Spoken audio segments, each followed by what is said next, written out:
Assalamualaikum warahmatullahi wabarakatuh. Perkenalkan, saya Kartika Siti Julaiha, NIM 2012110173. Di sini saya akan menjelaskan tentang poin-poin utama, yakni mengenai makalah yang telah kami diskusikan dari kelompok 1 sampai kelompok 7. Langsung saja untuk materi yang pertama, yaitu tentang pengelompokan hukum. Penggolongan hukum digolongkan berdasarkan sifatnya. Hukum itu dibagi menjadi dua sifat.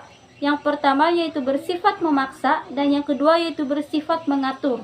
Hukum yang bersifat memaksa pada setiap individunya akan menjadi objek dari hukum itu sendiri.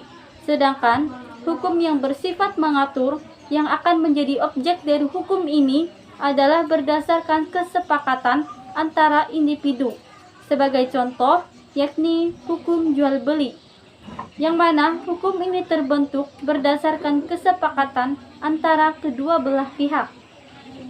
Penggolongan hukum berdasarkan bentuknya ini juga dibagi menjadi dua.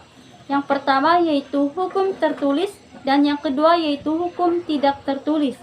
Hukum tertulis yaitu hukum yang sudah terkodifikasi dan dapat dilihat oleh siapapun, sehingga hukum ini mudah dipahami oleh siapapun yang melihatnya. Sedangkan hukum tidak tertulis adalah hukum yang mana hukum ini kebalikan dari hukum tertulis. Sedangkan contoh dari hukum tidak tertulis ini adalah hukum adat di suatu daerah tertentu. Selanjutnya untuk materi yang kedua yaitu tentang teori perundang-undangan. Pembentukan peraturan perundang-undangan adalah pembuatan peraturan perundang-undangan yang mencakup tahapan perencanaan, penyusunan, pembahasan, pengesahan atau penetapan, dan pengundangan.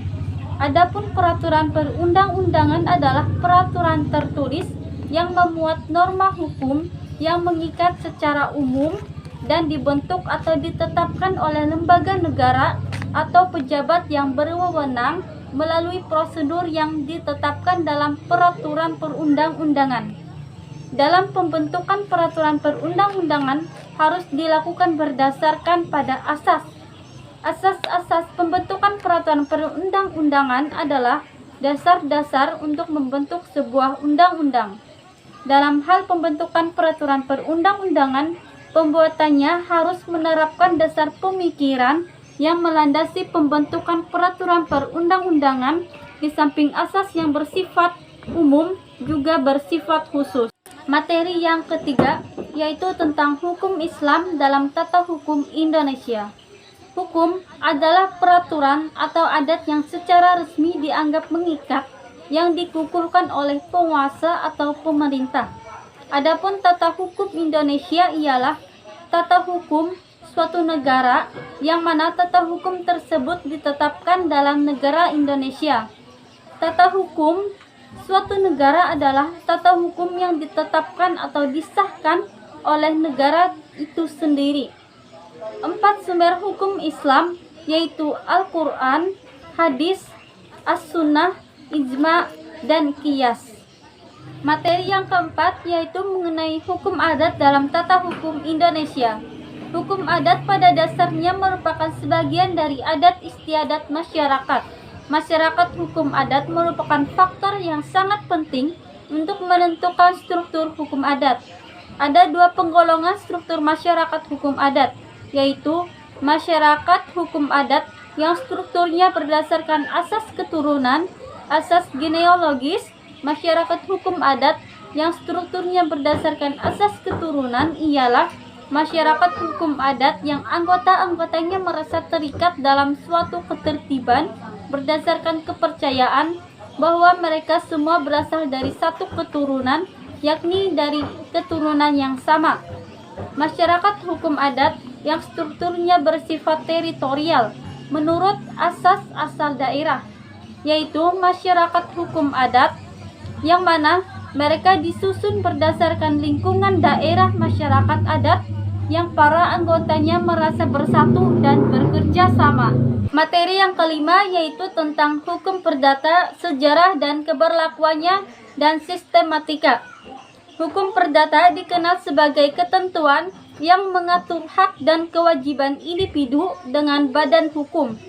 Untuk pertama kalinya, istilah hukum perdata ini dikenal di Indonesia yaitu dalam bahasa Belanda. Menurut ilmu pengetahuan hukum, hukum perdata terbagi ke dalam 4 kelompok.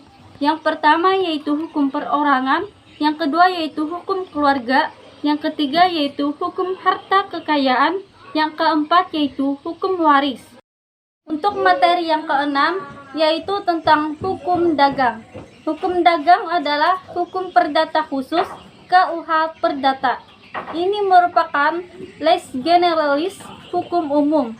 Perdagangan atau perniagaan pada umumnya adalah suatu pekerjaan membeli barang dari suatu tempat dan suatu waktu dan menjual barang tersebut di waktu dan tempat yang lain untuk memperoleh keuntungan.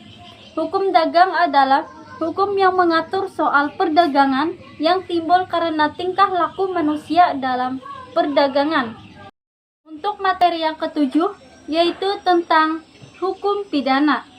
Hukum pidana adalah hukum yang mengatur tentang kejahatan dan pelanggaran terhadap kepentingan umum dan perbuatan tersebut diancam dengan pidana, yang mana ini merupakan suatu penderitaan.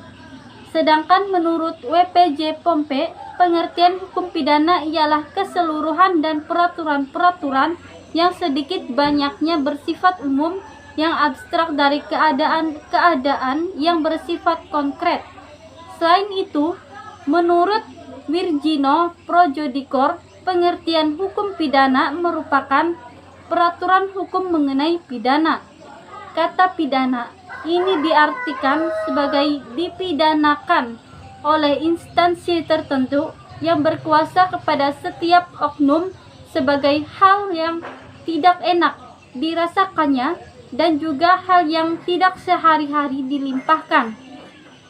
Menurut Sudarto, fungsi hukum pidana itu dibedakan sebagai berikut. Yang pertama yaitu fungsi yang umum dan yang kedua fungsi yang khusus.